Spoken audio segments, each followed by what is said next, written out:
जय सरस्वती माँ। बच्चों, हम लोग गॉस के अनुप्रयोग 5 को आज अध्ययन करेंगे। इसमें हमारा दिया हुआ है समरूप आवेशित अचालक गोले के कारण विद्युत क्षेत्र की तीव्रता ज्ञात करना। यहाँ पर हम लोगों को दिया हुआ है एक अचालक गोला।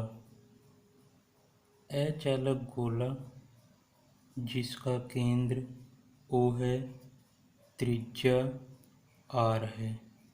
इसमें आवेश एक समान रूप से कैपिटल Q वितरित है। अब बच्चों, यहाँ पर एक चीज़ आपको समझना है, अचालक और चालक गोले में अंतर क्या होता है। अचालक गोले में आवेश अंदर एक समान रूप से वितरित होता है, जबकि चालक गोला अगर है, चालक गोला या गोलीय कोश, दोनों स्थिति में अगर आवेश उसके केंद्र पर दिया जाएगा तब भी आवेश प्रतिकर्षण के कारण उसकी सतह पर आ जाता है, अर्थात अंदर आवेश नहीं रहता है। परंतु अचालक में जहाँ पर भी आवेश दिया जाता है वहीं पर वो स्थिर हो जाता है। अब हम लोग चालक गोले के कारण विद्युत क्षेत्र पहले हम लोग ज्ञात कर चुके हैं, तो इसका अध्ययन हम लोग आज नहीं करेंगे। आज हमारा होगा अचालक के कारण विद्युत क्षेत्र की तीव्रता ज्ञात करना। अचालक गोले के कारण विद्युत क्षेत्र की तीव्रता 3 स्थितियों में ज्ञात कर सकते हैं।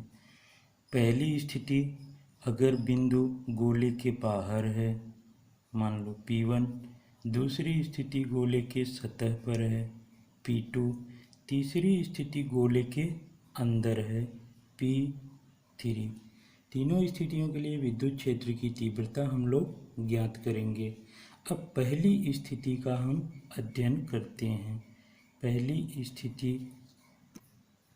पहली स्थिति जब बिंदु P1 गोले के बाहर है, अर्थात small r greater than capital R।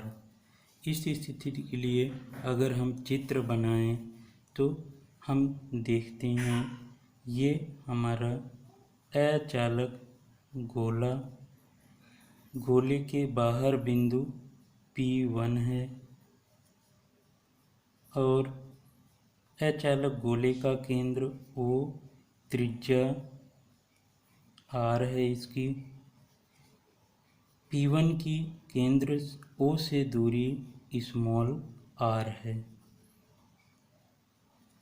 अब विद्युत क्षेत्र की तीव्रता P1 पर ज्ञात करने के लिए हम गॉस का नियम लगाएंगे। गॉस का नियम लगाने के लिए P1 से गुजरता हुआ एक गोलीय गॉसियन पृष्ठ की कल्पना करते हैं। ये हमारा गोलीय गॉसियन पृष्ठ।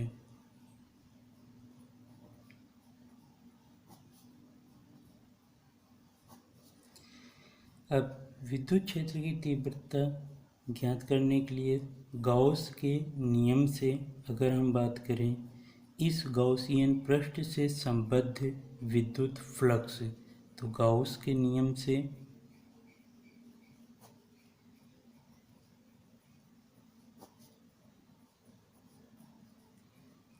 गॉसियन पृष्ठ से संबद्ध फ्लक्स के लिए सूत्र लिखेंगे।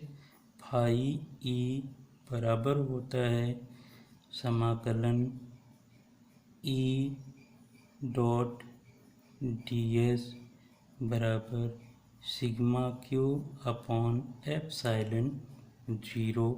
ये पृष्ठीय समाकलन होता है।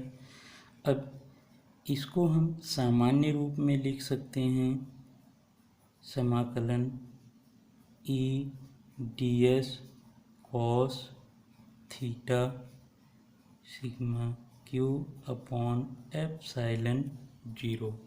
अब थीटा की बात करते हैं। थीटा क्या होता है? विद्युत क्षेत्र और क्षेत्रफल सदिश के बीच बनने वाला कोण। तो यहाँ पर अगर हम बात करें इसका, अगर हम बात करें जो क्षेत्रफल सदिश होगा पृष्ठ के लंबवत होता है, साथ में विद्युत क्षेत्र की दिशा भी इसके पृष्ठ के ठीक लंबवत होती है, अर्थात इनके बीच बनने वाला कोण कितना होता है? 0, जो हम लोग पहले अध्ययन करते आए हुए हैं।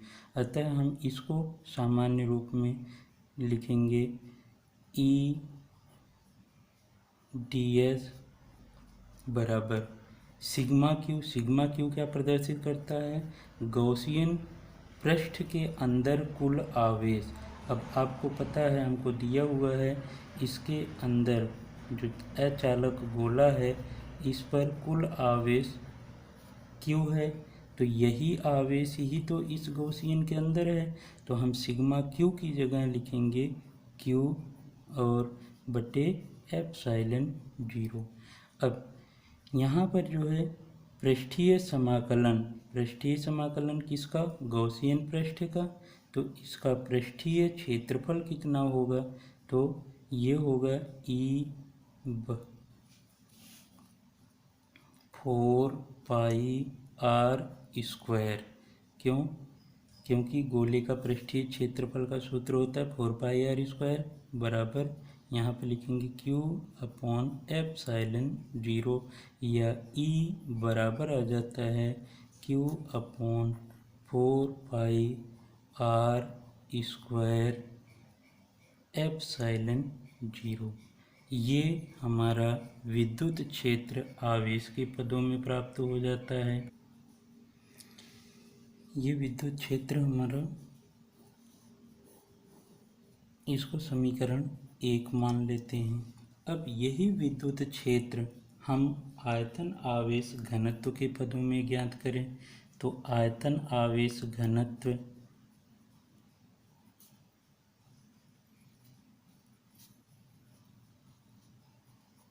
रो बराबर होता है कुल आवेश क्यू है, और इस गोले का आयतन 4/3 पाई आर क्यूब।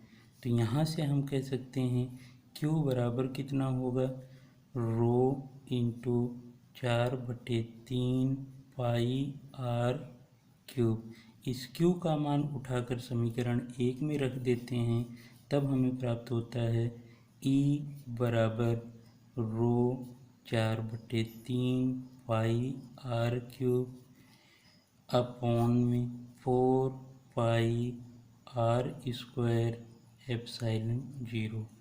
4 पाई से 4 पाई कैंसिल हो जाता है, तो यहाँ से हमारे पास सूत्र आ जाता है rho R cube upon 3 epsilon 0 R square.